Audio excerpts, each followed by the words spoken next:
Hello Internet, this is part 4 of my Korg Electribe series, and this time we're going to be taking a look at the filter section and the modulation section of this particular machine.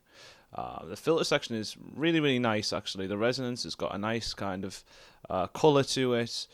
Can be a little bit abrasive, but yeah, you can get some really nice effects out of it.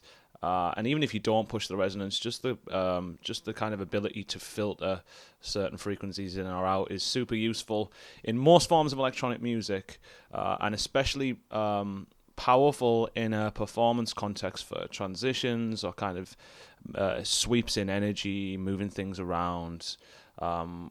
With something that's a little bit kind of more musical than just volume, and you're going to see that in action as we go. Couple the filter with the modulation section, and you've got some, again, really kind of powerful tools for when you're writing your tracks.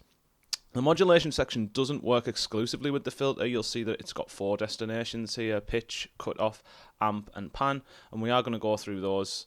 But I will start by demonstrating the filter and then how the mod section interacts with that. So a filter, for those of you that are brand new to filters, is something that you use to allow or attenuate certain frequencies of a particular sound. I've got a pattern set up here already, so I'm just going to go ahead and start playing with this. And the part that I've got filtered currently is the keyboard part. It's like a chord stab. So let's just go ahead and press play. So yeah, I'll just duck it down a little bit. The filter has got hold of, is affecting this keyboard part, and I'm just going to move it around just so you can hear it.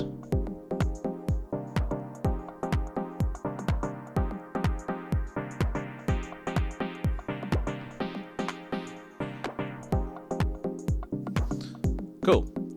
So I mentioned earlier that we've got 4 filter types here, and I'm currently using a low pass filter, LPF. We can change the type of filter by hitting the type button, and you'll see that the LED jumps along and cycles through the filter types, so you know which one you've got active. So we've got a low pass, which allows low frequencies and attenuates the highs. We've got high pass. Let me just cycle through these. Let's get rid of some sounds. Cool, so there's the low pass. Let's just pop it up a little bit. Kind of blocking all the high end out. If I swap this to high pass, and we can do this while it's active, you can hear that now we've lost the low end and it's allowing the high end through. And then we've got band pass and band pass plus, which are essentially the same. This is band pass, which instead of kind of getting rid of either the low end or the high end, it kind of it isolates a certain frequency band, kind of like a cone shape. And the only difference between band pass and band pass plus is that band pass plus, it seems louder. What I think it is it's got a wider, what we call Q on it. It's allowing a wider range of frequencies through the filter, but it works in the same way as the band pass. I might be totally wrong about that. That's what I think it is. I think it's just got a wider Q on it. I'm just going to jump straight back to the low pass now. Cool. Okay, let's talk a little bit about these parameters here. So cutoff is the cutoff frequency. You're setting what frequencies you want to be allowed through and which ones you want to attenuate. And with a low pass, it's kind of closed. We call it filter closed all the way down here, where it's blocking kind of everything. Think of this as like an EQ, and we've got low end down here and high end up here. As I open that, we hear more of the high frequencies coming through until eventually I get all the way to the right. And this is what we call a completely open filter. It's allowing everything through. It's not really taking effect as such. Let's just pop this back down because I want to talk a little bit about the resonance. The resonance pot will add some colour around the cutoff frequency, and what I mean by colour actually is just amplitude. It actually just boosts the frequencies around the cutoff frequency here. And if I push this up,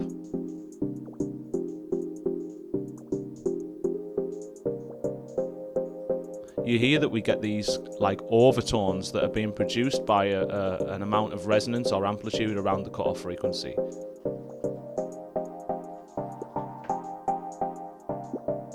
And if I just get rid of this in a sec, and then pop it back in.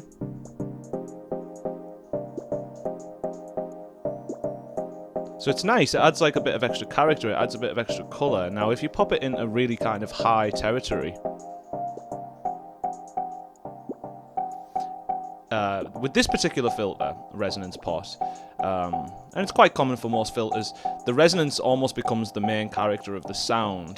And you can hear it's really kind of, it's almost changed the pitch of the sound.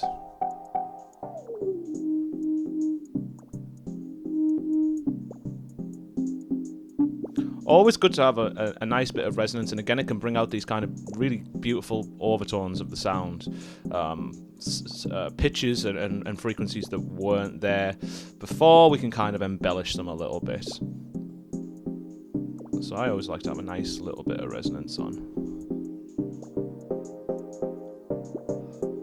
And with higher resonances you can really kind of feel it and hear it when you sweep through the cutoff. Cool. Okay, let's just stop for a second. This next parameter here, e.g. int, this is used to tell the filter to start at a higher or lower point than the cutoff frequency that you've got set here. And what it does is it will move to your destination cutoff over a certain amount of time. This is best demonstrated really and heard rather than me just kind of trying to explain it. So let's go for it. Again, with a high resonance we should be able to hear this. And what I'm going to do here is I'm going to increase the int value here.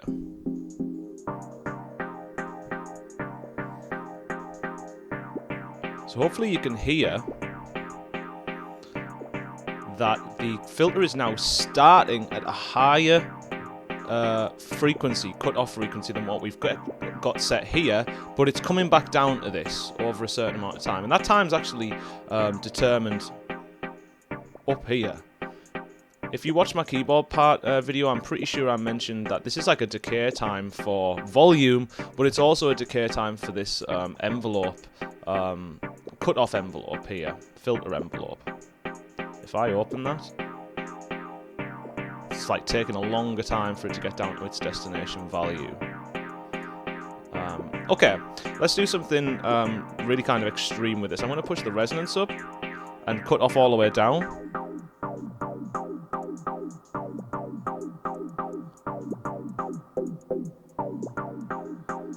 We're almost getting this kind of like acidy sound, kind of like classic acid sound, using the filter envelope here. Now I'm actually going to reverse this as well so you can hear it. If I bring it down into negative figures, you'll notice that the chord kind of goes away.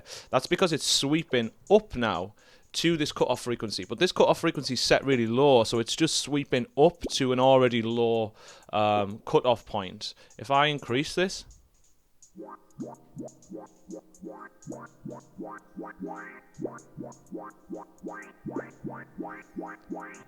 you can hear that instead of coming down to a particular cutoff point, it's sweeping up to it. And obviously the sonic, the resultant sound is very different. Kind of got this like dubby vibe to it.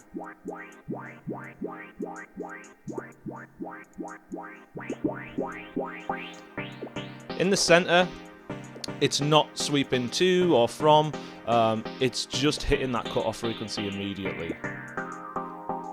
So we've got sweeps up and sweeps down, starting at a higher point.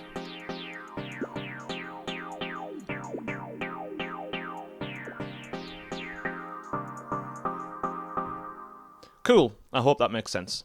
Okay, so the next thing to talk about is the fact that every part, every drum part, every keyboard part, every stretch part, the slice part, they all have independent filters. This filter is not a global filter. You can affect different parts with different filter types, cutoffs, resonances, etc. So let's just hear that in action as well. I'm actually going to unmute everything. Let's just get this resonance under control a little bit. Okay, and let's just pop everything back in.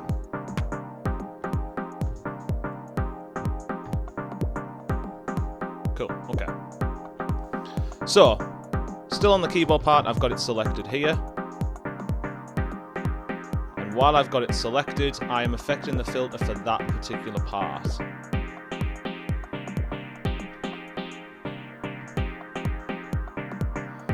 But let's say I want to affect the filter for the kick drum here. I've got a kick drum on part 1. I'm going to select it. If I hold shift, I've mentioned this before, hold shift and select it, it will select the part without it ringing out, without it sounding out. Vital for performance. You don't want to just be kind of slamming kicks in or whatever. Ooh, have I got the wrong one? Yeah, it's part 2, I guess. Let me just check this out.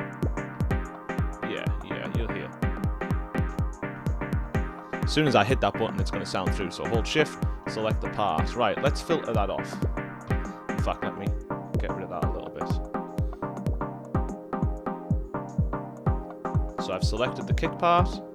I'm affecting the filter now. I'm really kind of getting rid of it using that lower pass. Maybe you want this kind of like dusty kick or whatever, this submerged kick vibe. Totally achievable just using the filter. It's been a long time since I used this patch, so let me just have a look at the hi-hats here. Let's see if I've got those closed. It sounds like I've got a low pass filter. It's a high pass filter. So I've selected the hats here, and you'll notice that my filter type it's actually high pass filter. So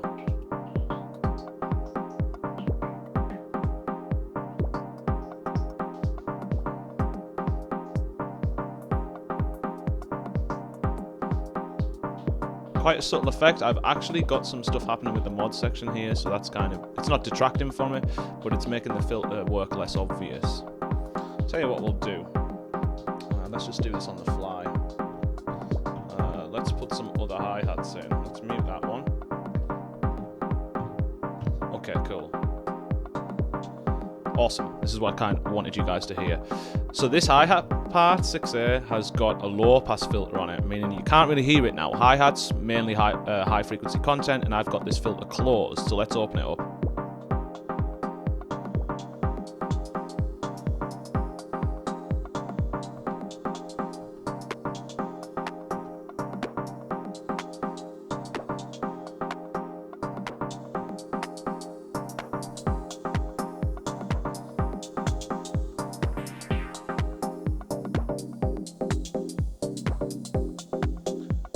And you can see, I'm just kind of like jamming on the fly now, and you can see how powerful this is for transitioning between states of energy, I guess you could call it, kind of like moving from one pace or level of energy to another.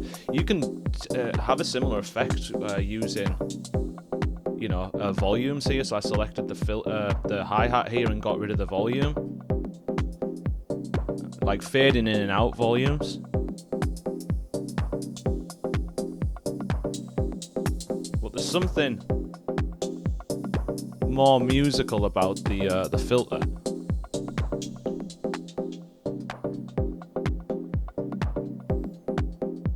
Let's go the other way around here.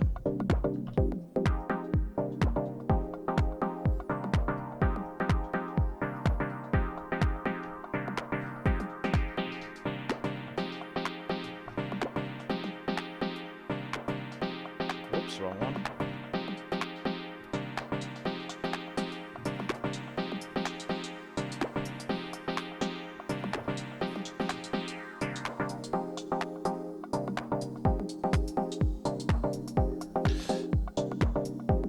Cool. So yeah, I much prefer to use filters for these sorts of transitions. It's not always applicable, but for me, 9 times out of 10, I'll do my, let's call them fade in and out transitions between tracks or points of energy using a filter rather than volume. Okay, and to round off this video, we're also going to talk about the modulation section, because the mod section works really nicely with the filter. So we're going to talk about it. Again, just as a brief overview, for those of you that don't understand modulation or what it does, modulation is something that's used to automatically move or change another parameter on the machine. And all synths are different. All synths give you kind of different modulation routing options, you know, parameters that can or can't be affected by the mod section. On this particular machine, we have pitch, cutoff, amp, amplitude, volume, and panorama that can be affected by the mod section. We're going to start, because we've looked at the filter, we're going to start by looking at the cutoff modulation. This button here, destination, will allow you to choose your routing destination. What is going to be changed by the mod section? This set of diagrams here is the modulation shape, and we're going to look at those individually in just a second. And then there's two parameters here, speed and depth. How strong you want the modulation to be here, and the speed of the modulation, how quick is it? How quickly does it move or change a certain parameter? So this is best heard again, so we're just going to press play on this pattern. And again, we're listening for the keyboard part here. Let's increase. I've got it set to cut off here. Let's increase the depth control.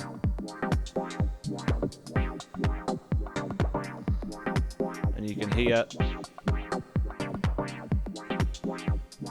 the cutoff frequency is being moved automatically. That value is being changed automatically by the modulation section here, which is pretty nifty. And then we've got the speed. Just get rid of some stuff.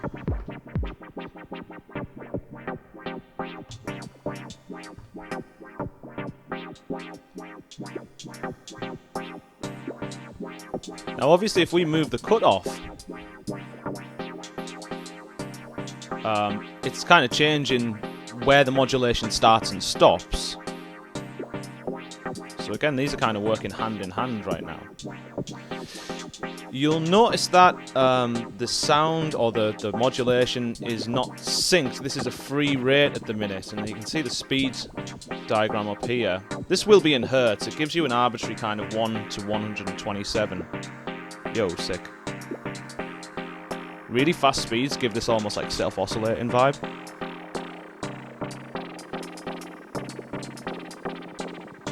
Let's just, yeah, sorry, I was talking about the speed, wasn't I? So, yeah, the speed here is on a free rate of hertz.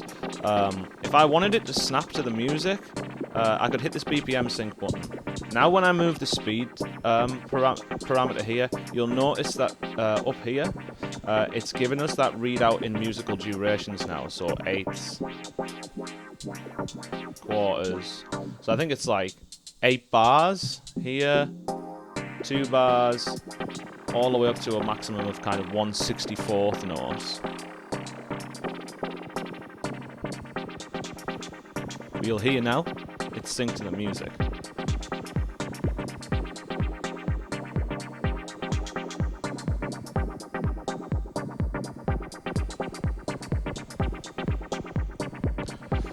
Not gonna lie, I like working with free rates whenever I can, because it makes the music less stringent, you know, less robotic. I'm always about trying to find ways to make electronic music sound less kind of sequenced or programmed, you know, less robotic, I guess is a way, more humanized.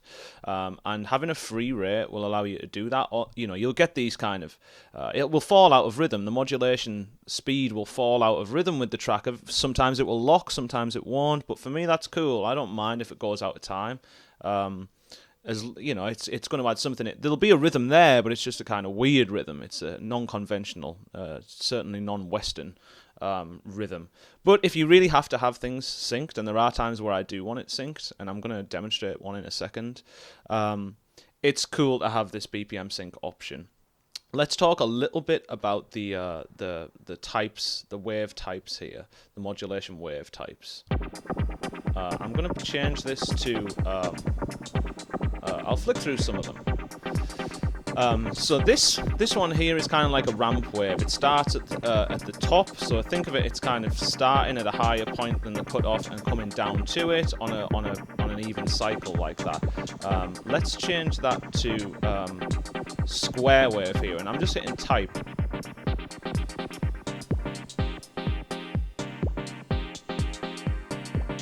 I want to do this so it's super noticeable actually.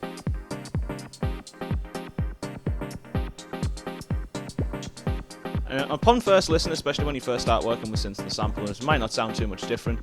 But what's happening here with the with this particular mod wave type is it's just jumping between two values. It's not kind of like a smooth line down. It's literally jumping up and down. If I put this on, oh, it's not going to let me affect the pitch, is it? Yeah, I guess it is.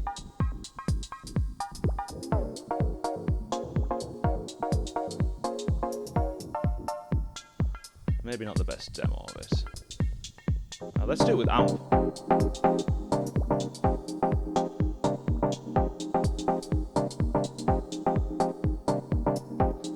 You can hear it jumping very kind of strictly between two values. The default type here is, it's not really a sine wave, it's this triangle wave shape, but it is moving quite evenly and quite smoothly between two values. Let's put it back to our... You can hear it very kind of gradually sweeping up and down. This one is a lot of fun. If you pay attention to the graphic here, it's kind of like this squiggly line, a little bit irregular. And that's exactly what it is. It's like a randomized LFO type. And I love using this one, especially on synths. If you hear it,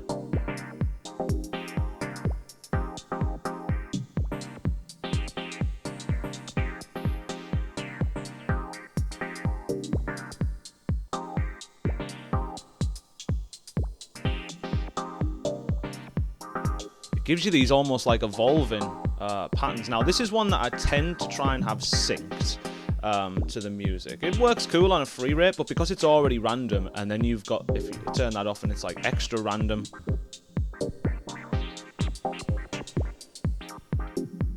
sometimes gets a bit scruffy, a bit kind of messy, and you know, that's perfectly fine, and I do use it on a free rate sometimes, but it sounds super sick on a synced rate. Let's change that to 8s. Super cool wave type for these randomized and evolving modulations. Let's do it on the amp. Too much? Maybe. I guess too much. You're not going to do this for me? Never mind, we'll put it back where it was. Not sure why that's not working, the amp. Really should have been modulating there, never mind. Ah, I know why it was. Okay, it's because I've got this set really low.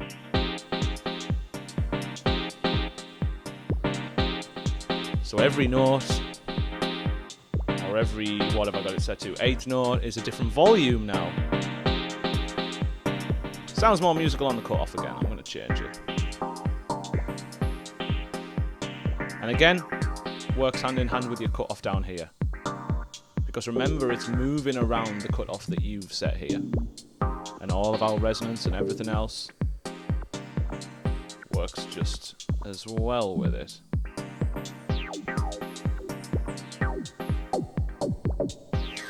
Okay, let's stop that. I'm sure it's driving you mad. Alright, so the modulation section, it's used to change another parameter on the machine somewhere. We've got 4 destinations that we can affect: pitch, cutoff, amp, and pan. I'm going to quickly show pitch as well. That's something that I tend to use that on my hi-hats. Let's get rid of... let's just put this hi-hat on its own. Okay.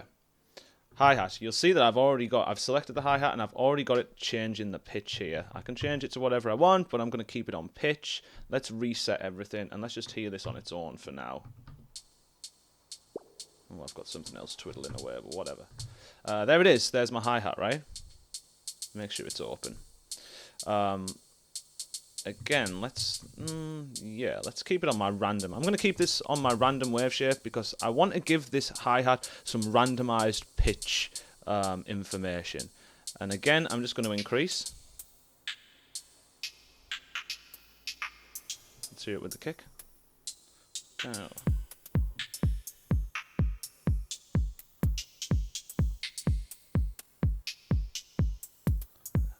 And I've got that changing every 16th note.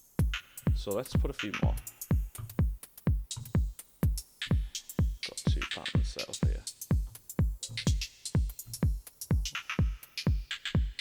Way more interesting. Just that tiny little tweak to the pitch every now. Well, it's not. It's a significant tweak to the pitch, but that it's not a lot of legwork to get this super exciting and dynamic shift on your otherwise quite static hi-hat pattern. Now you might want points where it sounds like this, and then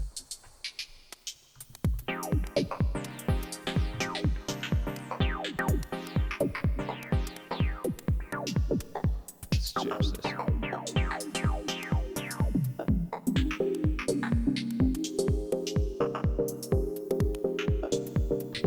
So yeah, just a demonstration of the pitch control, something I use a lot on hi-hats, and again coincides and works in tandem with your actual pitch that you've got set on the part.